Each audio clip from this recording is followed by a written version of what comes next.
What is going on, YouTube? This is one the only, the main character, and here guys today, bringing you the 15th and final battle for us here, or well, the final battle of the regular season is the best way to phrase it, I guess, for the Stolen Name League, aka UPA Season 2. And so yeah, this is a determining match for us. If you guys have not been paying attention, this will determine if we not make playoffs based on our win or our loss here today. And yeah, as you see, it's a post-comp because my computer is on the absolute fucking fritz. And yeah. But so yeah, we're gonna just jump right into this. If you like it, hit the like button, all that fun stuff. But so, as you see, I have the squad lined up here. Got Superior, Gallade, Slurpuff, Crocodile, Volcarona, and Flygon. And he's out here with Chandelure, Terrakion, Chansey, Swampert, Jolteon, and Salamence, which is a very scary team to fight. But let's do our best. So, instantly, I had a lot of debate about who I was going to lead with, because I had, I believe, 2 or 3 predictions of his lead. His lead was either going to be A, Chansey to eat a hit and do something, B, Terrakion to set up rocks, or C, Swampert to set up rocks. So he led with the Swampert, so I instantly think rocks are going up. So I get my man Crook out of there, and I decide to go out into Volcarona this turn because the rocks were going to be up, I would get destroyed. So I start setting up quivers, because I'm like, why not? Set up the quivers. I go for a Bug Buzz, which does a surprising amount to his elements. But because of my sash, I'm able to live. No Flame Body. Note the Flame Body. And Aerial Aces again takes out Volcarona, which is sad. And then I send in the Dark Mark, because I'm like, okay, this thing's on low HP. It could be a chance for me to start setting up my Leaf Storms. So that's exactly what I go to. Then, of course, Chandelure comes out, which Scarf Chandelure stops me in my tracks.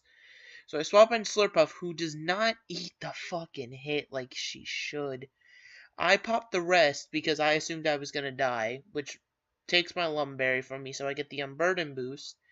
I start setting up Calm Minds because I was Special Slurpuff. There goes the Toxic from the Chansey, which is what I was expecting. This battle's moving way too fast. Hold up. There's way too much happening. Okay, so the idea was Superior. We're going to backtrack a few turns, even though I'm not actually backtracking a few turns on the screen. Idea with Superior is to set up and sweep. And that's what I wanted to do, but the Chandelure coming in obviously meant a Scarf and a Flamethrower. We weren't living. Because we were Life Orb, I believe, or something like that.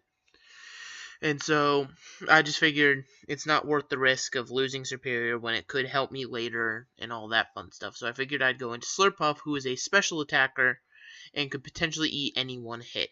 Once Slurpuff went down to 6%, I had pretty much sacked Slurpuff off at that point, but I clicked rest on the off chance that he did swap out or didn't attack for some reason, and it paid off. Let me get the rest off. Let me get the the +2 in both special attack, special defense. Going for Seismic Tosses, which is Chansey's meant to destroy walls, and a +2 Slurpuff with, I mean, I couldn't ask for much more from Slurpuff for that damage. It's a Chansey with Eviolite. So I send in Mega Gallade, because obviously Mega Gallade hits anything Chansey wants to do. It stops Chansey in its tracks.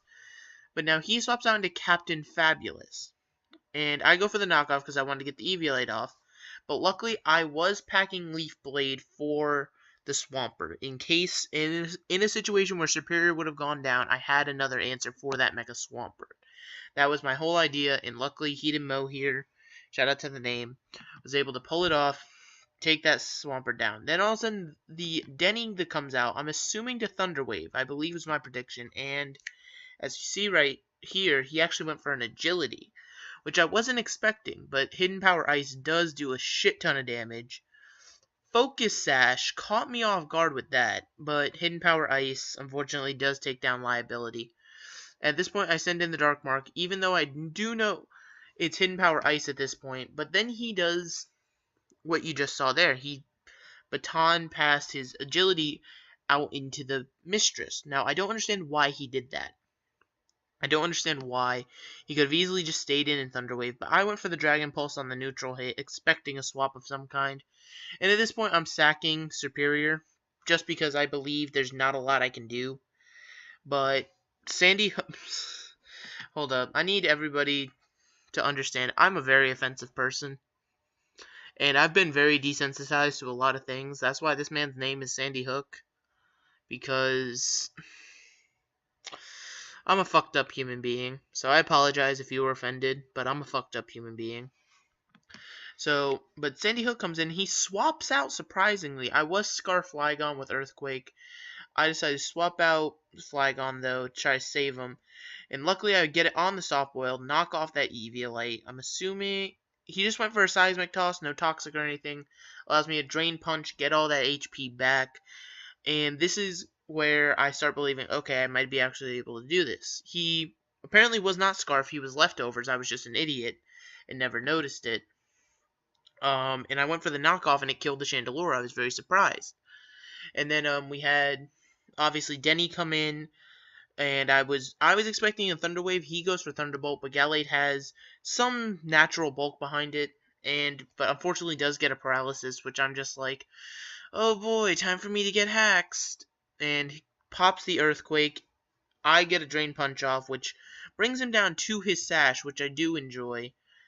He goes for Earthquake again, which I think it's all over, but the paralysis breaks through on that. But Scarf Flygon comes in, clicks Earthquake, and just like that, Stone Cold Champion is down.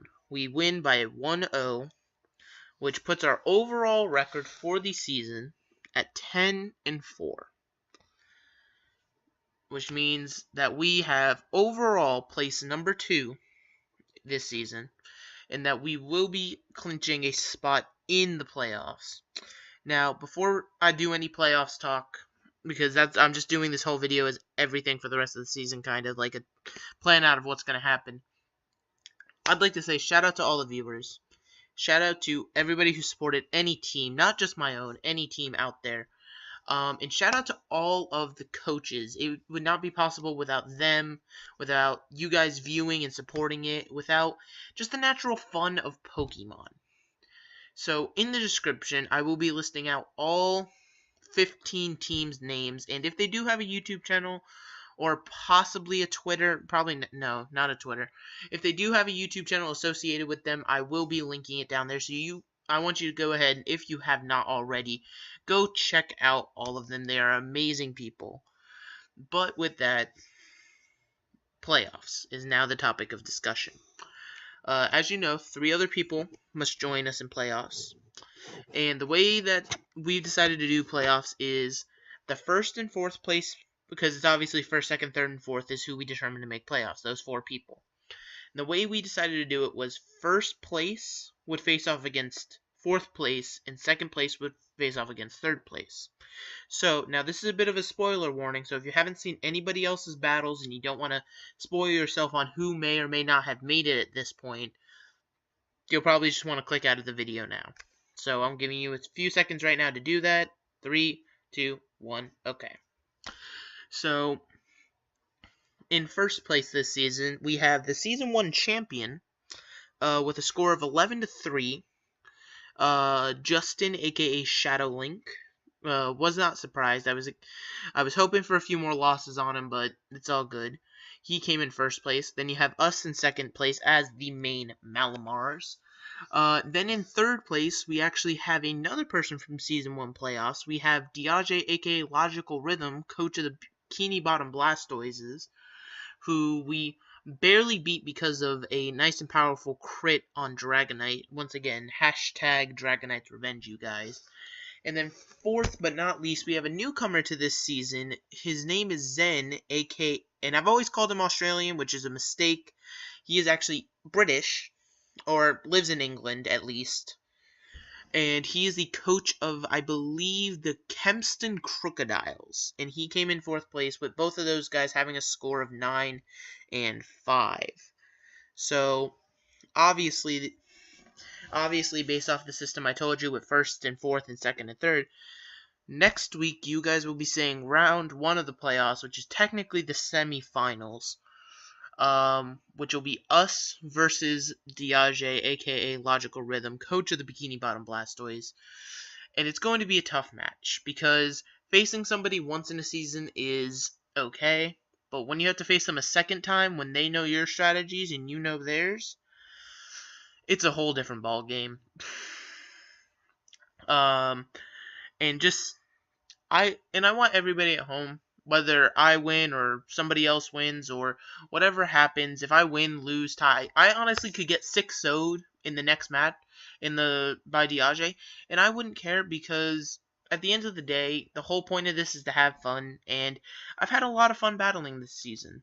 I may seem salty at points, but at the end of the day, it's all just been a lot of fun. So once again, shout out to the Maine Malamars. Shout out to everybody who's participated in this season.